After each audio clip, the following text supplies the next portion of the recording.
आपल्या सर्वांना परिचित आपले लाडके हिकमत दादा उडान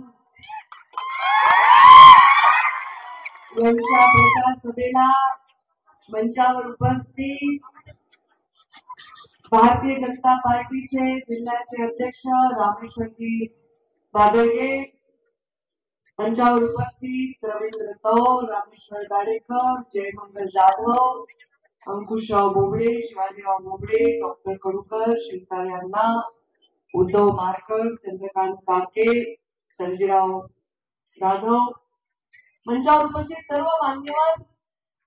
मी सर्वांचं नाव नाही घेऊ शकले तर याचा राग हिकमत दादावर काढू नका, ज्यांनी दिले त्याच्यावर काढा. खरं ते मला 10 वर्ष झाले बोलत आहेत, त्यांनी सांगितलं त्यांच्या भाषणात, बरोबर. आज योग आला. 10 वर्ष झाले आमची सभा, माझे एवढे सभा झाल्या, 39-39 सभा झाल्या माझ्या राज्यामध्ये. दरवेळी सभा लावतात भाजपच्या वॉर्डमधून. आता महायुतीचे पण काही राष्ट्रवादीच्या सभा दिल्या, काही शिवसेनेच्या सभा दिल्या. योग आज आला आणि आज योग आलाय तर हा योग उडान भरण्यासाठी पेट्रोल करून कामाला यावा अशी मी आपल्या सर्वांना विनंती करते.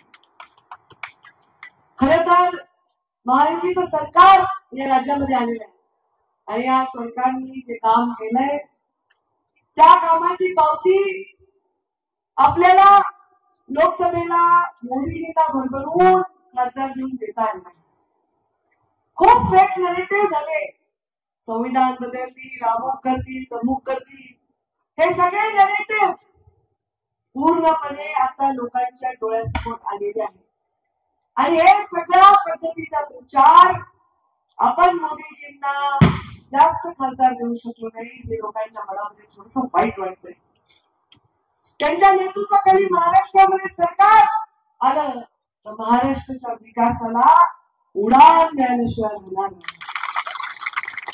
आपण पाहतोय अनेक वर्ष, मी अनेक वर्ष काम करते, आता मलाही 22-23 वर्ष झाले राजकारणात काम करून.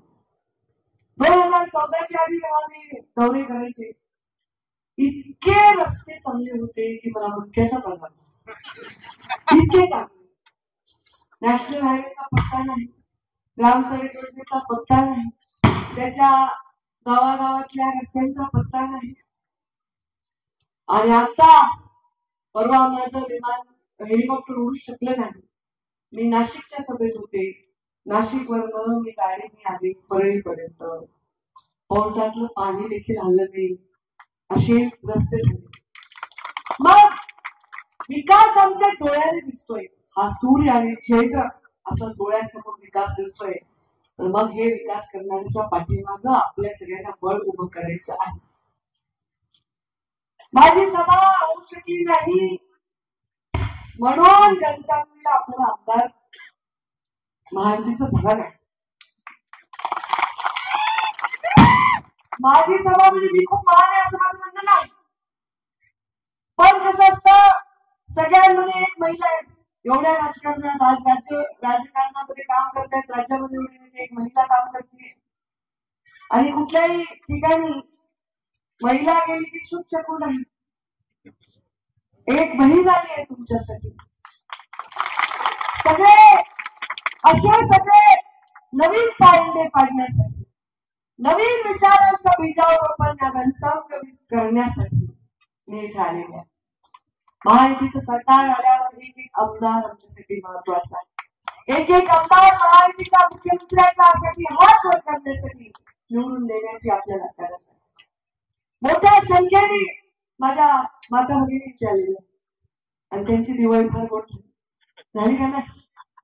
भाऊबीज मिळाली का? किती किती मिळाली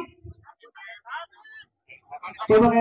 म्हणू दे ना त्यांना, ते बिचारे मला त्यांच्या बायकोच्या अकाउंट मध्ये पैसे आले, त्यांचं लक्ष आहे बरोबर. अरे तुमच्या अकाउंट मध्ये पैसे आले, तुम्ही बायांना विचारले, माणसं जास्त सांगते साडेसात. तुमचा डोळा काही आमच्या अकाउंटवर जॉईंट अकाउंट. अरे बाबा, घेऊन नका पैसे. जॉईंट अकाउंट चालणार नाही, एकच अकाउंट पाहिजे आणि ते म्हणजे मत उडाणार. राजकारणामध्ये तुम्ही चांगले तर वर्षानुवर्ष लोक तुमच्या मागे उभे राहतात. असं राजकारण बघून आम्ही राजकारणात आलो. मुंडे साहेबांकडे कधी सत्ता होती? 4.5 वर्ष फक्त सत्ता होती. पण तरीही मुंडे साहेब आज हयात नाही, तरीही प्रत्येक बॅनरवर मुंडे साहेबांचा फोटो आहे. सर्व वंचितांची, गरिबांची, सर्व लोकांची एक मोडी बांधून भारतीय जनता पार्टी पक्ष वाढवी वस्त्यांवर छोट्या छोट्या गावांमध्ये येऊन कष्ट करून इथपर्यंत मुंडे साहेब आले. आणि आज मी राजकारण करत असताना चांगलं काम करणाऱ्या माणसाच्या पाठीमागे आपण उभं राहण्याची काळाची गरज आहे. मुख्यमंत्री एकनाथ शिंदे चांगलं काम करतायत की नाही? चांगलं काम करतायत की नाही? लाडकी बहीण आहे की नाही? तुम्ही सांगा भावाला. तू माझा लाड करत नसला तरी मी मुख्यमंत्र्याची लाडकी बहीण. आवाज चढवायचं नाही. आणि तुम्ही म्हणताय की ताई तुम्ही बहिणीवरच बोलायला, महिलांवरच बोलायला, आमचं काय? तुमचं पण आता कृषी पंपाचं वीज बिल किती झालंय? कधी? आता झाले ना आमच्या सरकारमध्ये, आले ना नोड्यूज, 0 झालं ना. मग कुणी मतदान दुसरं मागायला आलं त्याला काय म्हणतात? घे 0, तुला भोपळा का? आणि आमचं वीज बिल माफ कुणी केलं? 2.5 वर्ष आधी यांचं सरकार केलं का? केलं का? मग आमचं वीज बिल माफ आमच्या महायुतीच्या सरकारने केलेलं आहे. त्यांनी आमच्या 0 केलंय वीज बिलाचं जे कागद आहे, तुम्हाला पण 0 मिळाल्याशिवाय. कृषी सन्मान योजना एक ना वर्षाला 12,000 रुपये मिळतात की नाही? आता 15,000 करण्याची घोषणा महायुतीच्या सरकारने केली आहे. 1,500 रुपये आमच्या मायमाऊलीला देत आहेत, लाडकी बहिणीला 2100 रुपये करण्याची घोषणा देत आहे. आणि महायुत आघाडीचे लोक म्हणतात, महाविकास आघाडीचे, निवडणूक समोर ठेवून हे लोक योजना करायला, निवडणूक समोर ठेवून आम्ही योजना करायलो. तर मान्य, तुम्ही एवढ्या निवडणुका लढल्या स्वातंत्र्य मिळाल्यापासून देशाला, तुम्ही का निवडणूक समोर ठेवून गरिबाला योजना दिल्या नाही? तुम्ही का मायमौलीचा विचार केला नाही? तुम्ही का शेतकऱ्याचा विचार केला नाही? तुम्ही का आमच्या ग्रामीण जनतेचा विचार केला नाही? तुमच्या दारात चांगले शौचालय असो,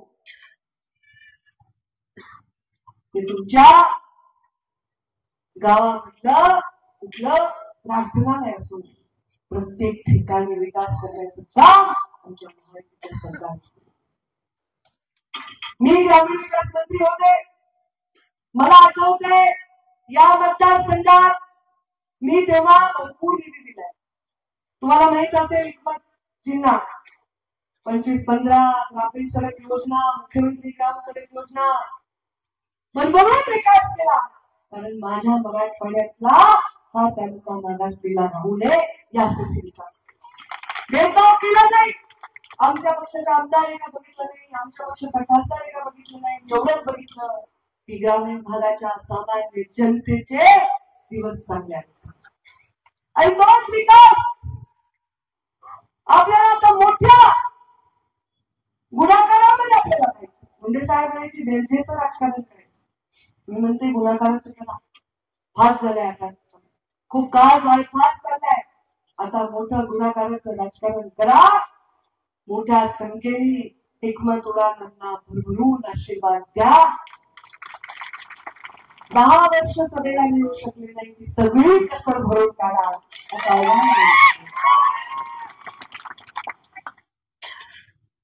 मी बघायला सांगायला तुम्हाला, गरिबांचं, महिलांचं, शेतकऱ्यांचं जीवन चांगलं करावं असं का वाटलं असेल प्रधानमंत्र्यांना सांगा. का वाटलं? कारण ते काही सोन्याचा चमचा घेऊन जन्मले नाही ना. त्यांच्या घरामध्ये कोणी राजकारणात सरपंच देखील झालं नाही, ग्रामपंचायत सदस्य देखील झाले नाही. त्यांच्या घरामध्ये त्यांची आई चुली समोर धुराड्यावर बसून स्वयंपाक करायची, म्हणूनच तुम्हाला उज्ज्वला गॅस मिळाली, 3 सिलेंडर मोफत मिळाले. त्यांचे वडील रेल्वे स्टेशनवर चहाची टपरी चालवत होते. त्यांना मदत करताना चहा विकून स्वतःचा उदरनिर्वाह केला. तुमच्या सगळ्यांच्या डोळ्याला पडलेलं स्वप्न पूर्ण करण्याचं काम प्रधानमंत्री नरेंद्र मोदी. आज शिंदे साहेब मुख्यमंत्री झाले राज्याचे. एक सामान्य गरीब जनतेला कष्टाने उभा राहिलेला माणूस राज्याचा मुख्यमंत्री झाला. हे पण एक स्वप्नच आहे ना गरीबाला पडले. हे पण पूर्ण झालेलंच आहे ना. मग आता हे स्वप्न पूर्ण करण्यासाठी येणाऱ्या काळामध्ये तुमचा विकास करण्यासाठी, तुमच्या विकासाला गती देण्यासाठी फक्त आणि फक्त विकासाचंच राजकारण जन्मलं पाहिजे आणि विकासाचंच राजकारण पोचलं गेलं पाहिजे. त्याच्यासाठी तुमची लेख तुम्हाला हात जोडून विनंती करायला आहे की आपण जेही बीज बोलतो, जेही आपण पेरणी करतो तेच बोलतो. आपण विकास पेरला तर विकासच उगवेल. आपण प्रेम पेरला तर प्रेम उगवेल. आपण एकात्मता पेरली तर एकात्मता उगवेल. आपण एकजुटीने राहिलो तर एकजुटीने आपण राहू. एकजुटीचा महावृक्ष इथं तयार होईल. या मराठवाडीच्या पावनभूमीत, या संतांच्या पावनभूमीमध्ये विकासाचा वटवृक्ष मोठा करण्यासाठी, काम करण्यासाठी, त्या तत्वाने काम करण्यासाठी मी राजकारणात आहे. माझा लोकसभेला पराभव झाला तरी दुसऱ्या क्षणाला मी कामाला लागले. माझ्या हृदयाचा पराभव झाला नाही. हृदयातून मी कधीही हार मानली नाही. लोकांनी जीव दिला स्वतःचा. त्यांच्या प्रत्येक घामाच्या परिश्रमाच्या थेंबाला तेव्हाच न्याय मिळेल जेव्हा महायुतीचा एक एक आमदार निवडून जाईल. आणि इकडे बसलेत आमचे भारतीय जनता पार्टीचे लोक, दिल्लीचे प्रभारी येऊन बघायला प्रत्येक आलेत का? प्रत्येक मतदारसंघाचा आढावा घ्या. कोण आलं सभेला, काय झालं, कुठे, सगळं रिपोर्टिंग चालू. त्यामुळे आपल्याला इतिहास घडवायचा. जगान सांगणे म्हणे तुम्हाला हिकमत उलांच्या पाठीशी पूर्णपणे मजबूतीने उभं राहायचं आहे. त्या सगळ्या विचारांचा आपल्याला पराभव करायचा आहे जो आपल्या मराठवाड्याच्या पावनभूमीला विकासाकडे नेण्यापासून रोखत.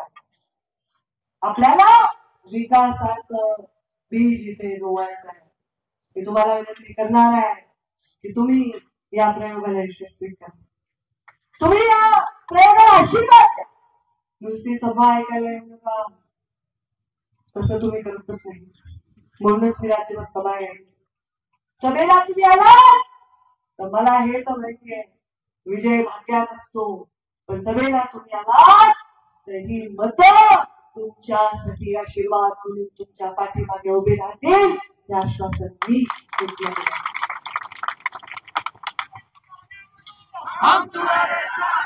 मी आगे बढ़ण्यासाठी हे विजयी झाले पाहिजे.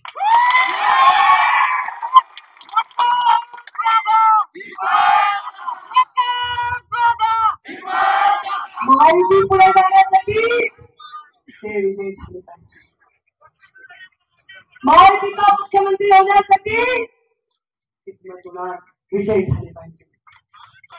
10 वर्षाची कसर काढून काढण्यासाठी हिकमत उडान विजयी झाले पाहिजे.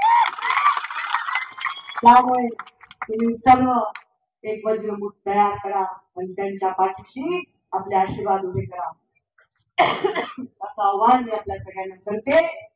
आचारसंहितेचा वेळ संपत आलेला आहे म्हणून मी माझ्या वाणीला विराम देते.